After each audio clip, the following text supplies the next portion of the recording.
Brought to you by PrayLatin.com, makers of prayer cards featuring complete English phonetic renderings of Latin pronunciations. Came out recently that Cardinal Fernandez has said no to deaconettes again, though it wasn't exactly the strongest denial of deaconettes. There's much wailing and gnashing of teeth from the usual suspects, because even though Cardinal Fernandez did make it sound like it was possible, Cardinal Fernandez issued a frank challenge to the church. And his challenge to the church was essentially, if we can find ways to prove that the church has always been wrong on this issue, then we can do deaconettes. Now, he didn't say it that way, obviously, because to say it that way would be giving the game away. But what he has promised is a new document, which always gives me chills whenever we hear that he's going to give us a document, because nothing he's really written is good. His document on Marian apparitions, a lot of people thought wasn't a big deal, but it made it impossible to approve real apparitions and became a blunt force instrument for suppressing anything that undermines the unity of the church. So the idea that he's going to write a document on the role of women in the church is not the most promising and not the most reassuring bit of news he could have ever given us. We'll give you the brief version of this from LifeSite News, because if you want to know what the key feature of this relativism is, it's ambiguity. And you're going to see some of that here. So the headline from LifeSite News is, Vatican declares no room for female deacons, but will continue to work the work of an in-depth study. Cardinal Fernandez updated the Synod on the Vatican study amid continued calls from Synod members for female deacons or for a changed ministry to separate the diaconate from the priesthood. So in the last few months, I've been giving you these stories coming from various modernists who really push deaconesses, that you don't need to have your permanent deacons be ordained. Because once you get rid of the holy orders problem, then you have a hard time defending the status quo on the diaconate. And so they went right for the holy orders. They went right for the sacrament and said there's no reason to have them ordained. You got to understand something. Deacons have been ordained in at least the Latin Rite, I'm assuming in the Eastern Rite too, back to antiquity.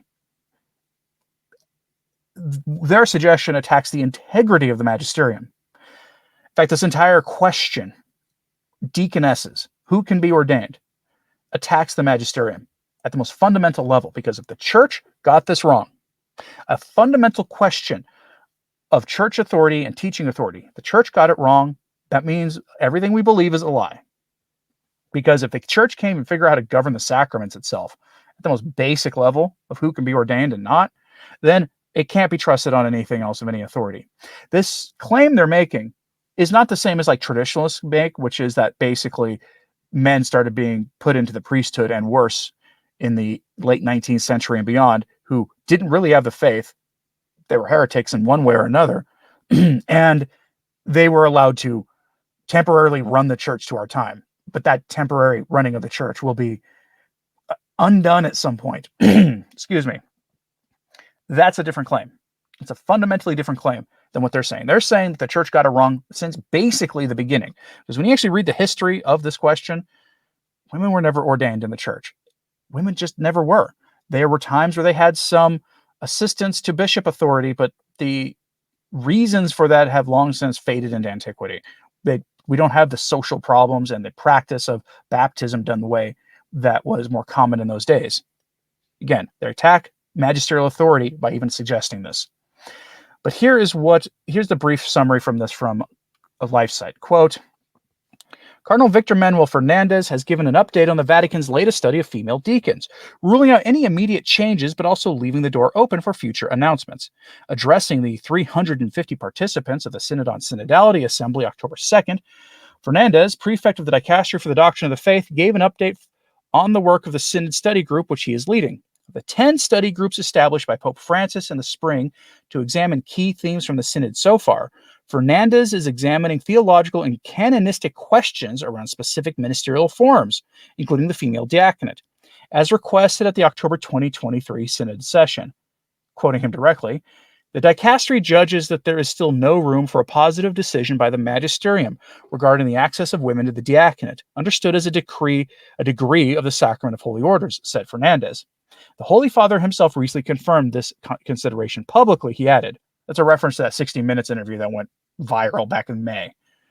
While saying that the Vatican could not approve female deacons yet, Fernandez nevertheless added that, quote, in any event, the dicastery judges that the opportunity to continue the work of in-depth study remains open, end quote. So deaconettes may be a thing eventually if we can come up with a good enough argument about how the church has been wrong about such a fundamentally basic issue, yet still remain the Church of Christ, basically. And don't put it past the modernists to come up with an argument that satisfies the other modernists. Don't be surprised if that actually happens. Now, some outlets are very unhappy about this and are predictably lashing out, we'll say. And they do it so in a very calm, kind of underhanded manner. So I'm going to show you this. This comes from American Magazine. With their headline, Secretive Synod Study Group Says No to Women Deacons. Now, this is very subtle. They're calling the group secretive, and that undermines its credibility because, after all, sunlight is the best disinfectant, right? And in most things, especially politically charged things, that's true. This headline suggests, very subtly, that their work should be out where everyone can see it. That it's not valid if it's not where everyone can see it. And you'll see some of this kind of hinted at, very subtly, throughout this text that I've highlighted, but it was sprinkled throughout, so I just put all the relevant parts together because we don't need more and more background on how there was various study groups on this going back to the 80s and 90s. We don't need more on that. So here is the synopsis. Quote, the Vatican's Doctrine Office has judged that based on the analysis so far, there is still no room for a positive decision on ordaining women deacons, Cardinal Victor Manuel Fernandez, the Vatican's doctrine chief, announced today. He said this while delivering a summary of the work done by a study group that came out of last year's synod, which was tasked with looking to theological and canonical matters regarding the specific ministerial forms, including the possibility of women deacons. The work of the study group was particularly secretive compared to that of the other 9 study groups that were instituted after last year's synod gatherings. As of now, the names of the members of the other 9 groups have been published, while those of Group 5, which is this group, which looked at women deacons, have not. Likewise, at the synod today, videos before each group's presentation identified the group members with individual photos and names, while Group 5's members were only shown in 2 group photos that flashed on the screen briefly.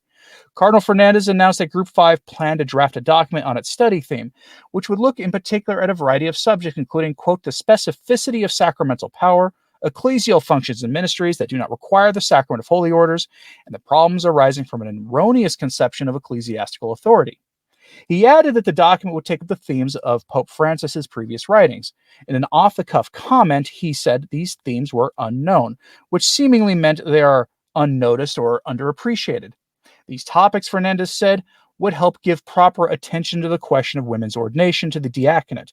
Although, he added, we would like to share from the outset that the dicastery had judged, based on the work of previous commissions, that there still is no room for a positive decision on women's diaconate, understood as a degree of the sacrament of holy orders. In an interesting note, he added that Pope Francis had, quote, recently confirmed this consideration publicly, seemingly referring to the Pope's interview with the American journalist Nora O'Donnell, in which he asked if he were open to women deacons. Francis replied, if it is deacons with holy orders, no. Let's pause there and note the qualification. If it is deacons with holy orders, no. If it's deacons without holy orders, maybe. In the remainder of its work drafting a document for Pope Francis, Fernandez said the study group plans to focus on analyzing in depth the lives of some women who, in both the early and recent history of the church, have exercised genuine authority and power in support of the church's mission. He stated that their authority or power was not tied to sacramental consecration, as would be in the case, or at least today, with diaconal ordination. End quote. And they'll probably be looking for a very long time for that. The church is a patriarchy. It just is. It's a reordered one, not based on machismo or denigrating opinions about the nature of women. It's not a patriarchy in the sense of this fanciful definition that you see the adversaries of the church using, but that word applies to what the church is. It just is one. And the women who were high profile, the saints and I guess doctors of the church from in previous eras, they almost never had governing positions in the church except in their own convents. So he's going to be looking for a long time for that evidence.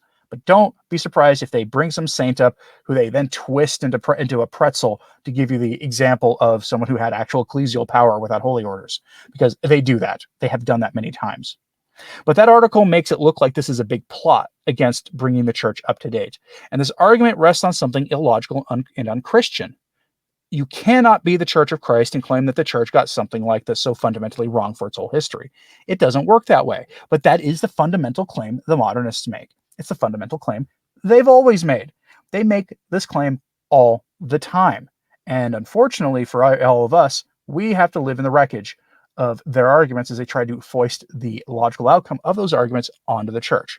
That's just the reality we live in. Feeding into this idea that this is some secretive scheme to keep the women down in the church is the fact that all of this is being done, of course, behind closed doors. This discussion happens behind closed doors. And what do I mean by that? Well, the Synod on Synodality is secretive. The only things we hear from the Synod are either those things spoken of at the press conferences or things leaked by dissenting cardinals and other participants who just can't quite bring themselves to go along with this. And feeding into this idea that this is a secretive move to undermine the rights of the ladies in the church is this kind of tone-deaf rhetoric from the Vatican. So we go to this headline in Catholic Culture. Cardinal Gresh, every Catholic's invited to weigh in on Synod study group's deliberations. And I'm not going to go into this article in any great detail, but the general takeaway that you get from this is that what's really going on here is that they want everybody, every man, woman, child in the church, including nuns and priests, and of course the laity, to give them feedback on things happening in the Synod. You know, those things happening behind closed doors that we only get the official line from. Pastor Jimmy Martin made a reference on Twitter to his own speech he gave at the Synod, but he said he couldn't tell us anything about it. So why is he telling us that he gave such a speech if he can't tell us anything about it? And it's this sort of veil of secrecy at the Synod that is causing these problems. So this article quotes L'Osservatore Romano on this to really give you an idea. Quote, yesterday afternoon, the Secretary General of the Synod, Cardinal Mario Gresh, announced that pastors and ecclesial leaders, but also and above all, every faithful man or woman in every group, association, or movement or community will be able to send contributions, observations, and proposals to the study groups of the Synod.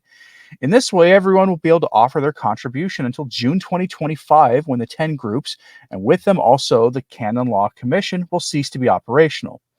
The initiative responds to the recommendations of Pope Francis in his letter to the Secretary General of the Synod of February of this year, that the groups established to study theological questions present in the summary report of the first session of the 16th Ordinary General Assembly of the Synod of Bishops work according to an authentically synodal method.